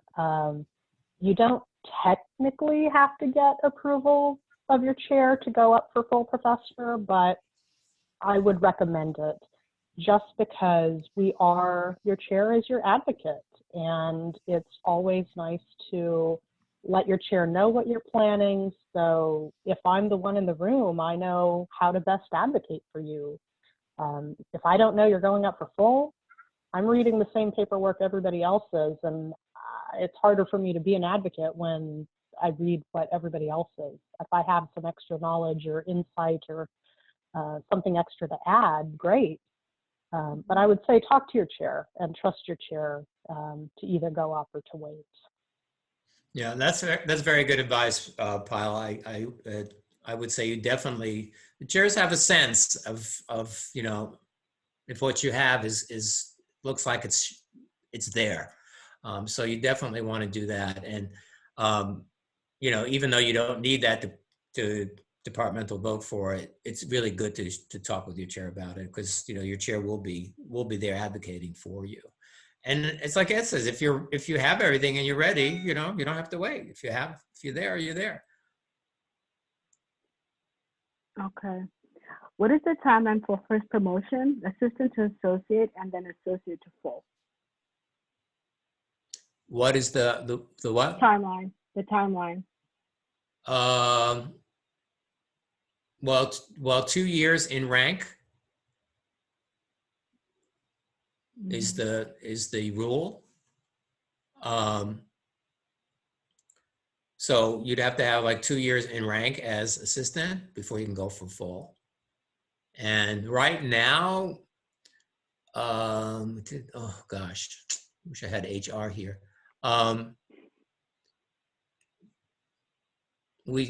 Yes, you can go, you can, Pyle, maybe you can help me. Remember, if you can apply for The fall full, 18 hires. that's what it was, the The fall fall 18 18, hires. right. Okay. You actually have to be tenured to go for full. Right now, you could go for it if you had been approved, like in November. You could apply for full that May for the next. But now you actually have to be tenured, so that means it's really the next year. But that's not until that's for the people hired in fall 2018. I think there's also the rule, Paul, of having to complete your third year before you can apply for associate. Am I mistaken about that? I think you have to have completed the second year, so you're in your third. Second year. Okay. So you've had Okay. 2 full years in rank, right? Okay. Okay. And that, I don't remember that when that's effective. You know, it's all on the PNB I think website. so. Yeah. Okay. Okay, so I think the next question, the deadline to submit for promotion to associate professor is sometime in fall 2. The write-up that a faculty will add will be until fall 2. In this case, can the work done in spring 1 and spring 2 of the same academic year be counted in full professor promotion? No, we count what's in the write-up. So you're submitting the write-up, I think, in February. We're voting on you in May. So you mean the work that you did in March and April? Is that what you're saying, Mike? The documents are actually due in April to HR. Was that when they do? So whatever is, Yeah. whatever you've done, whatever's in the document, we'll look at. Your declaration to HR is due in March. Oh, okay, thank you. Okay. The declaration in March. Okay. Okay. Why was there a change? I don't know if that's true, but why was there a change in the interview process for promotion to full? That is, some faculty were interviewed via Zoom and others just submitted their paperwork for review. What are the positive or negative consequences for each approach? We gave people the option because obviously this was the first time. So we always had the full people, candidates for full always presented to P&B. So of course, this time we only could do it in Zoom. So there was a big discussion in P&B, and we thought, well, maybe some people are, I mean, we just really gotten into Zoom, right? It was last May. And we thought, you know, well, if somebody's uncomfortable doing it on camera, they don't have to, they could just not do it on camera. So we gave folks a choice, right? I mean, when we're back in person, I imagine we'll go back to, you know, the in-person presentations. Okay. But can I add to that also, though, for the individuals who did not present themselves, then the chair presented you. Right.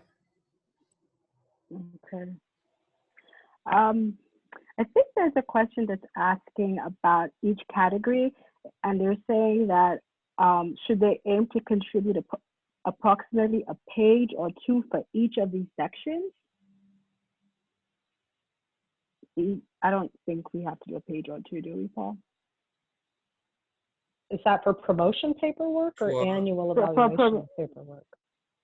Promotion. Well, I guess it's for annual promotions. Because they list the classroom instructions, report and appear observation, the table listing the CERC scores, faculty member self-report and teaching goals, departmental contributions. You listed everything. Well, it doesn't asking. have to be 2 pages for each. It kind of depends. You know, maybe you had a lot college-wide, that's a longer one, and maybe another category is a shorter one. Mm, We don't really specify page length per category. okay. I don't. Uh, So I think these are all the questions I have. John, do you have any others? Any others? I think to sort of go on that last question, because I'm getting a few others. I'm trying to juggle them, but there's a few questions about why is the promotion and tenure stuff, it seems exceedingly long, and one question indicates that compared to other colleges, the amount of yearly stuff that we do every year is almost equivalent to a 3-year review at other colleges, if I'm reading that right. Which I might not be, but I think that might be the spin on the question that they'd like an answer. And a few people are concerned about the P&B reading 1,200 pages for 40 people going up for faculty. That's 30 pages per person. I'm already tired just saying it. So I think that's what they're looking for insight on, is to that question. It seems like it appears to be an onerous process. Well, it's funny because usually our difficulty is we can't get people to shorten it, the length of it. It's the way, look, we need to know. I mean, look, these are important decisions, right? They affect your livelihood, and we need to we have to have a full picture of you guys. So, I mean, the CV should be something that you just sort of adjust. I mean, half those pages, the CV is as long as so half of that is CV. You shouldn't have to start from scratch with your CV each year. But, you know, there's a long CV in there. And I don't know. I personally want to have as complete a picture as I can, you know, of it. And I'm not going to shorten it to bullets, because then I can't tell anything from that. You know, I don't know. I mean, it's like basically like 10 pages. I'm nervous about making it too short, that we're not going to get, you know, a full picture of you guys. I think it's important. And yeah, that's how I feel about it. I would be very nervous I think the P&B would become so occupied with, but what was that about? And what happened there? And I don't know. That's kind of how I feel. I just feel it benefits you. It's work, but I feel it's for your benefit, for us to know.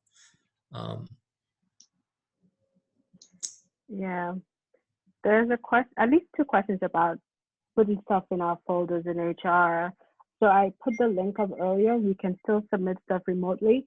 And the second question was about, well, who do we contact to know what's in our file? I know we used to be able to make an appointment to go see what's in the file, but I'm not sure what's happening now as we remote call. Do you know? I don't know right now, because we are in this transition. I'd have to sort of find out. So what is it? If you want to see your file, is that it? If you want to see what's in there, yeah. I know we can just email stuff to be placed in there, but there are people asking about wanting to see what's already in there, and I don't know. Yeah, had the idea being, how do we used to check our files. That used to be part of the process. Let me make sure I'm not muted here. Yeah, because we'd go up and we'd look at the file and make sure everything's in there. And It was very common that people would go in and find the stuff I put in here didn't get in there. So I think the question is, how do we make sure that the stuff how do we check our file to make sure the things we think are in there are actually in there, that you're getting what we are putting in? Yeah. I'm going to have to ask HR. I mean, I know when I need to do a file, I know what they do for me. They basically take it and put it in a SharePoint site, and I get to see it. But I wonder what their capacity to do that for hundreds of people would be. I'm not sure. If there were, I don't know, there probably would be hundreds of people. But before I promise that can happen, I better ask them. But I mean, there is a way to do it. They can put it up. It's digitized, so they can put it in a SharePoint site and give you access, I guess. That's how I get it if I want to see a particular file.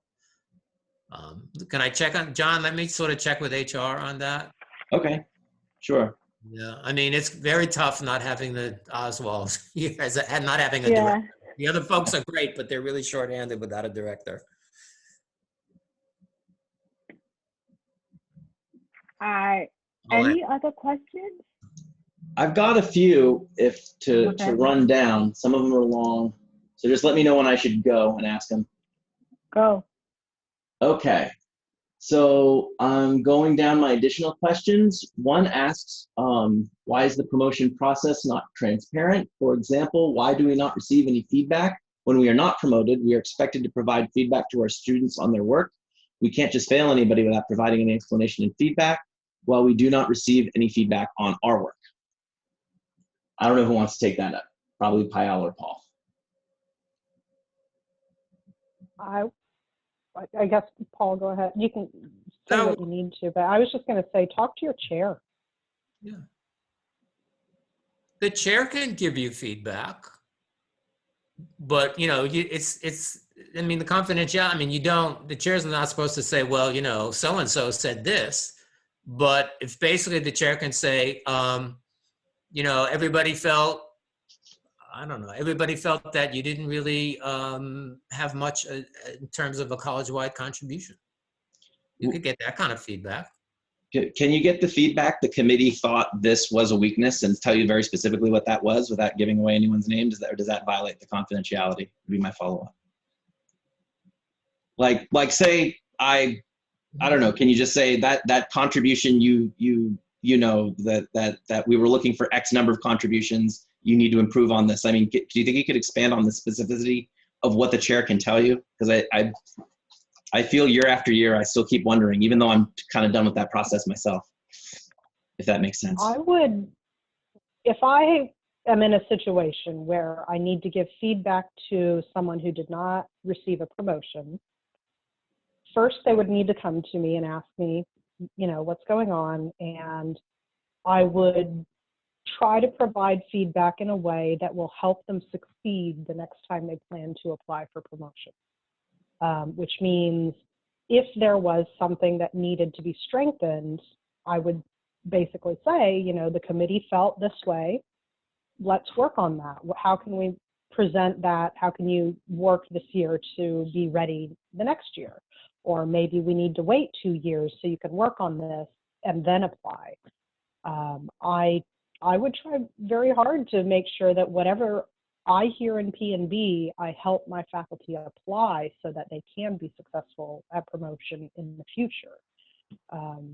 But it's hard. I think not getting promoted, it hurts.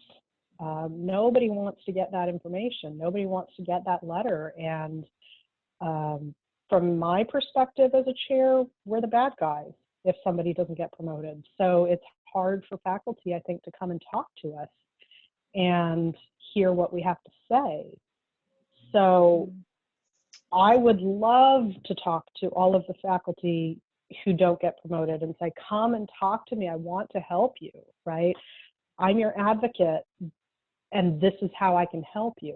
If a committee says X, Y, and Z, I will put that into hopefully tangible goals to help you get to where you need to be. But it's also getting over that hurt and disappointment in the first place to come and talk to the person who's in the best position to help you. So, yeah, I mean, the chair can give that guidance. Let me ask, because Joy has a comment. So she said people are asking about receiving formal written feedback.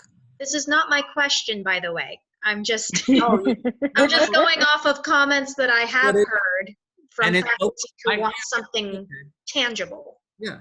No, I'm just reading it from the chat. And if it were your question, it would be okay too. But it's not. Okay.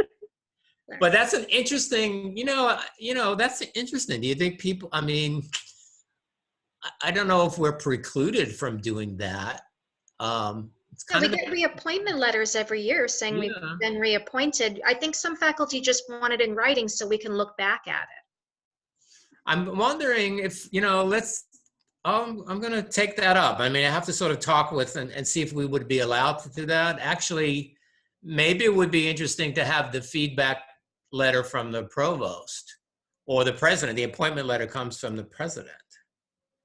Maybe we would put it in there. I don't know. That's something we could talk about. But you think if people would like something like that, we could consider it. I'm not promising it right now because I have to make sure that that's something we can actually do. I'll have to talk with legal, but I would think about that. I mean, I think if I could add, Paul, if we can't do it, that's good information to know too. You know what I mean? Like a follow-up on that one way or the other. I think it would help a lot of people. I find it sometimes confusing to know at which branch of the LaGuardia CUNY chain something can or can't happen. So I think sometimes that can really, even if we don't like the result, it can put us at ease, right? We can feel like, well, CUNY said we can't do this, or legal said this doesn't work with CUNY. Because it sounds like it's not clear where the permission or non-permission would come from at this point. And I think it would be good one way or the other. I'm not clear right now. I'm not clear if we would even need permission. Right, but that's what I mean. So, I mean, one way or the other, I'm saying feedback would be helpful, I think. So we can follow up. We'll follow up. We'll talk about that. I mean, that if people think that could be helpful, I mean. Okay. I know Paul really wanted a SIRS question, so I'm going to I'm going to give him one. I want to make his day. So let me see.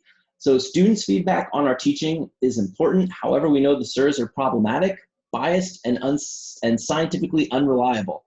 Why SIRS are the most important aspect when teaching is evaluated? Why are SIRS the most? And why are we expected to score above average in every class and every category, knowing that we work with challenging student populations?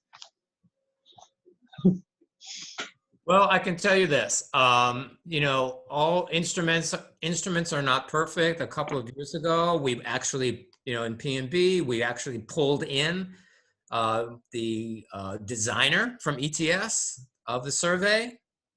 So we looked at that. We looked at all of their data, and look, admittedly, they were their studies that they did, but that's what we had, showing sort of a minimum of bias in it. But I understand why you want to take that with a grain of salt. I mean, I haven't found the perfect instrument. When we looked around CUNY, nobody seems to have one, but we are mandated to do them. Again, the college overwhelmingly scores fine. Way above the mean. Very, very, very few folks have issues with it. We have to have some kind of standard. That's the standard that we've picked. That we want to see over time. Courses, your ratings at or above the mean. Not every single score, but in majority of them good. Over time, not one semester.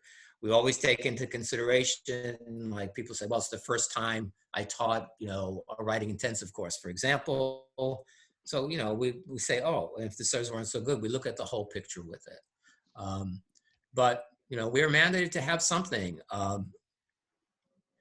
So it's not, it's not perfect. Can I ask a follow-up on the SIRS? It just occurred to me, and it's something I've always wanted to know. How does the P&B committee look at what I like to call the angry SIRS? The angry SIRS are what I call when everything is above average, except the overall jumps down below average. So the students will rate you firmly above average in every category, but then when it says, how did you overall like the course, it's inexplicably like a half point below. I mean, it's again, we're looking over multiple semesters. So you have like number of courses, maybe there are 16 scores that you get in a semester. So every semester after semester, we're seeing 14, 15 of them above. I mean, that's the way it goes. There's two interpretations of the overall. The ETS folks who designed the survey said it's a strong indicator. Some of the chair people feel it's the opposite. So, but we don't look at we don't look at anything in isolation. And I see there's some thought about making P&B, I don't know what. Right. Sort of get rid of the P&B's confidential. Patricia, but should change. I don't know how you don't I don't really know how P&B should not be confidential, but For the CUNY bylaw, I just posted them up. Section 9.2, no reason shall be assigned for the action taken in case of reappointment. it says no reason. Yeah, no reason shall be assigned for the action taken. So that means I can't write any feedback to you because I can't. That's what it says. It's CUNY bylaw, section 9.2. Well, there you Oh, go. wow. You know me, I would go Ask check. me why. I don't know the why to these things, but that Is that Oh, for wow. reappointment or is that for promotion as well, Patricia? It's for, it's the procedures for appointment, reappointments with tenure and promotion. Okay. Oh. Sorry. Oh, thank you for clarifying. No reason shall be assigned. So I have to take back what I said about looking into that. Okay, but we know it's from the grandness that is CUNY. But I suspect if we change the governance plan, if it was in our plan would probably override CUNY bylaws if it doesn't contradict it. We have a lot of freedom as a college to do something different. So Right. If it doesn't contradict it, would that contradict it? If we I don't know. That's always what they say, is that you can Yeah. make changes. The governance plan supersedes the CUNY bylaws, but as long as it doesn't really go against. as long as it doesn't go against it. So that's the Yeah. question. Since they said no Exactly. reason, Yeah. right? And if we want to give a reason, Yeah, is Yeah. that something that we can do? But it's a good question. I mean, It why is a- not? it is a good question because I understand the value of feedback. But it's like, I think the co-op boards are like that. I mean, I know it's not tenure promotion, but if you get denied by a co-op board for application to buy an apartment in the co-op, they don't have to tell you why. They just reject you. But they have fiduciary whatever rights that they don't have to tell you. Got it. So maybe that's something the governance can look. I'm thinking, when you want to manipulate the meaning of a word, call in an English professor, but it says no reason shall be given. That does not preclude, these are some things we thought you should work on. That's not saying you didn't get it for these reasons. It's simply saying a stronger application would have this thing in it. And I don't think I'm manipulating the language too badly to see it that way, but you're not giving, I can see why you legally probably can't give a reason that someone didn't get something, but you can still say this was identified as a weakness or an area to work on. I don't know. So in the interest of time, John, any other questions? So I think if we went through the ones I sent you, which I think we did pretty well, I think the last one, I can sort of combine these. Why can't we move away from this word leadership, which inherently fosters competition and is a vague term, to evidence-based collaboration instead? I've always liked the word impact myself, but other people haven't liked that one. And then, but the other question is, can you talk about the role of impact one's work in regards to promotion to full has, like how much impact is enough, how long should the impact be? I think that I see those as sort of related, but what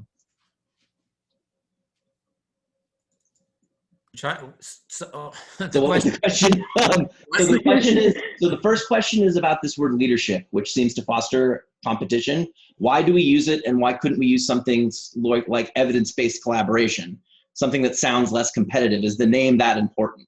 And then I guess finally, the second part to that is the questioner asks for impact, right? The role of impact has in promotion, which I would say is leadership or what do they say here? Evidence-based collaboration.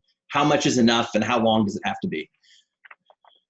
Well, I don't know if I can answer how much is enough. I mean, it's always hard to quantify something, like that. I don't know if I can say how much impact is enough. Ultimately, we are called upon to exercise academic judgment. So, what's substantive? I mean, it's hard to quantify. It depends what it is. We want it to feel like it's substantive, and ultimately it becomes an academic judgment, issue. You know, I don't know. I mean, you know, I tried to clarify leadership a few years ago, and apparently I just didn't make anybody happy by trying to clarify it.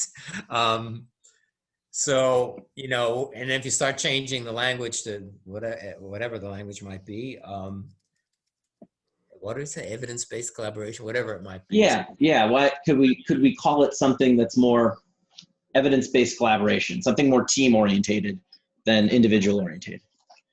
Yeah, but you know, the leadership, it can be team-oriented. I mean, I don't particularly view leadership as, I mean, I guess it's a matter of interpretation. I don't view it as a competitive thing, because, you know, you're not competing. Again, there's all kinds of ways. There's the numbers of ways that people have demonstrated leadership have been just, you know, incredible. It's not like you're competing, you know, for a particular slot. I mean, you know, only one person can be Christie right now as head of the Senate, but it's not that everybody has to like fight for that position to get leadership. So, you know, I think it's actually interpreted very, very broadly, and that people can, you know, do all kinds of things for it and show, you know, some kind of impact that is some substantive in some way.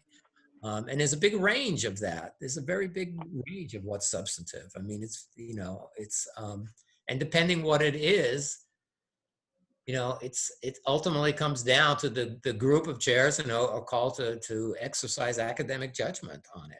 And I know that doesn't sound, it's not like,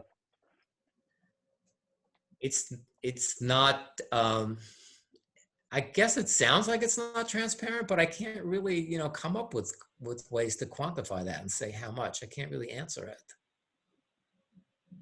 Well, that was an unsatisfactory answer. Well, I'm wondering. I'm wondering if it's possible. It's just, this is, you know, I'm coming up next year will be my 10th year at the college. So even though I look like a student, I've been here a while, and transparency has been a constant. It's been a constant comment, right? Like, even though we work on it, have been in these forums for a while. I'm just wondering if it makes sense to have faculty council, the Senate, and our faculty colleagues sort of figure out what that would mean to us, and maybe work with the chairs and yourself, Paul, to figure out, to get to a place where we can be happy with this. Because it seems like we're in the same place all the time with it. I'm just wondering if that makes sense. I mean, I'm certainly willing, but I think, you know, I think it would be good to have governance involved, because, you know, just, yeah, sure. Senate, like just revealed to us, we're not allowed, you know, to state a reason. So you have to see what, you know, what can we do within the parameters of the bylaws and the contract and things like that.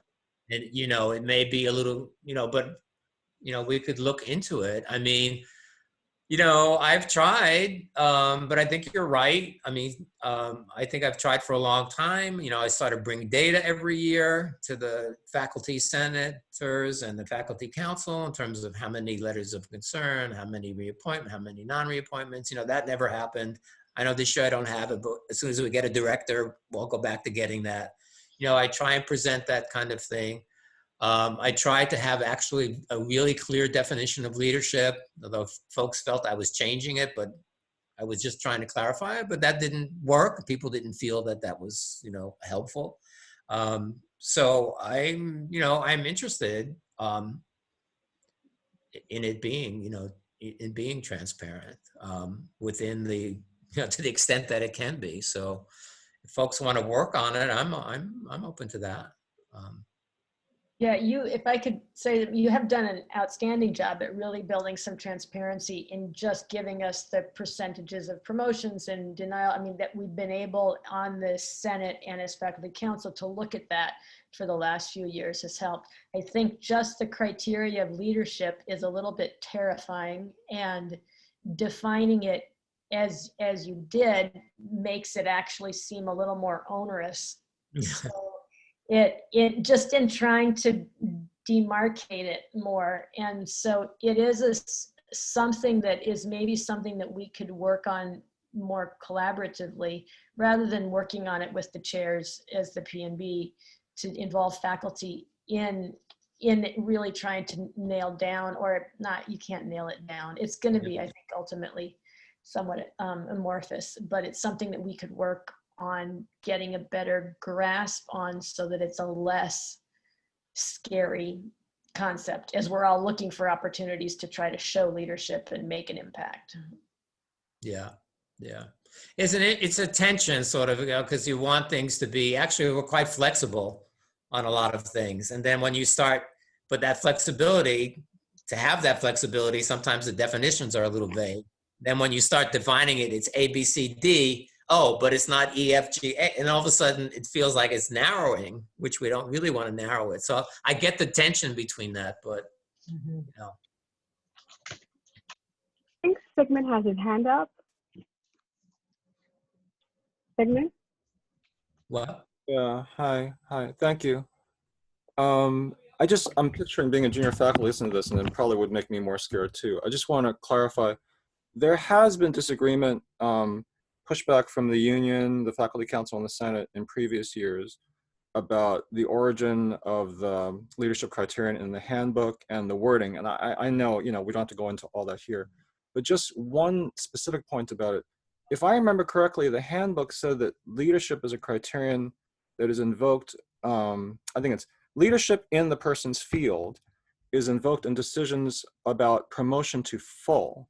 Can you confirm that it should not be used in other P&B decisions, or am I remembering the handbook incorrectly, Paul? Oh, yeah, it does say in the person's, I don't even know if it says field. I think it says area. It's very vague. I will just tell you that the practice has been, and yes, there are, Sigmund, I don't even know, is there still a grievance against the proceeding? I'm not even sure, because it sort of like goes back in time, way back in the original handbook, this leadership thing. So the practice has been for associate, promotion to associate, leadership in the department, or college-wide, of course, and for promotion to full, college-wide. So that's sort of the current practice on it. Yeah, my understanding is that the policy grievance from the PSC is still ongoing. Probably still ongoing. That's what I thought. But I'm pretty sure, because at that time, it was about 5 years ago, things were pretty heated. And I remember the wording saying leadership in one's area or field or whatever. But the main thing I want to ask you about today is that it would be invoked for decisions about promotion to full. And then, so whenever I hear about people going for associate, even going for reappointment with tenure, when I hear them saying they're nervous about it, it just makes me feel like there should be a stronger message, stronger, clear message from the college about it. Well, but remember when I tried to make the message very clear about it, and then, You're talking about defining the term, but I'm talking about whether leadership can be used in other P&B actions besides promotion to full. It's only used in promotion, not in reappointment and tenure. Okay. So that's not clear, so we could state that clearly. It's not used as a criterion for reappointment or tenure. Okay. What Sigmund is asking is that the handbook doesn't specify leadership for promotion to assistant, from assistant to associate. It doesn't. It's in the text for promotion from associate to full. I thought it was. All right, let me go look at it again. I thought it was, because that's certainly what our practice is. Actually, it is in the handbook. It's on page 22 of the handbook, where it talks about, let me see if I can find it, eligibility for, so it's at the top of page 22, criteria for reappointment with tenure / certificate of continuous employment. The criteria outlined for reappointment and promotion are applied when candidates are considered for tenure. So leadership at the department level is considered for tenure, according to that sentence I read in the handbook.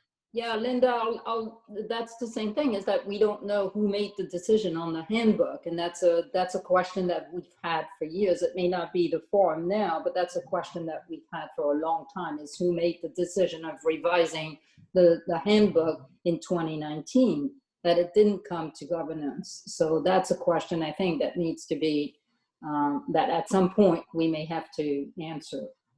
That's a separate question. But right now, what is written in the handbook, it does state that. But again, that's, you know, as Mike Napolitano likes to say, it's the little L.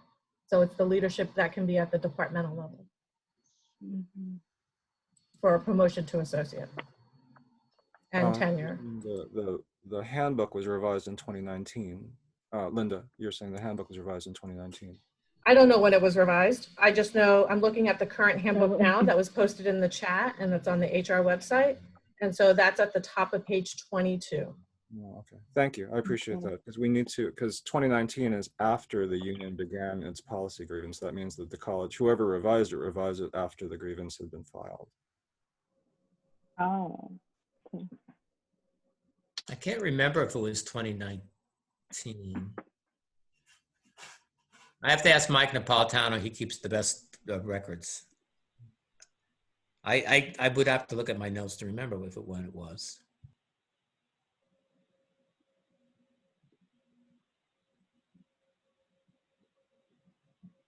Nope, you're muted, Rochelle. I was just saying one more thing to follow up on. With 504, anything quickly? I just wanted to add that if anyone wants more clarification on a question, or you feel Rochelle or I or anyone else who tried to answer didn't get the answers you want, I am going to keep the forums open, and I'm certainly will try and look at that and talk with Rochelle about distributing our questions to our panelists and trying to get those answers for you. So I won't keep it open forever, but at least for a little while. So thank you, John. All right. So thank you everyone who participated. Thank you, Professor Cario. Thank you to our faculty, Leah, Ed. Thank you to Paya. Thank you to everybody. Thank you for Zooming with us. We hope you got most of your questions answered, and we'll follow up with the other questions that we needed to. Thank you, everybody. Thank you. Bye. Have a good evening.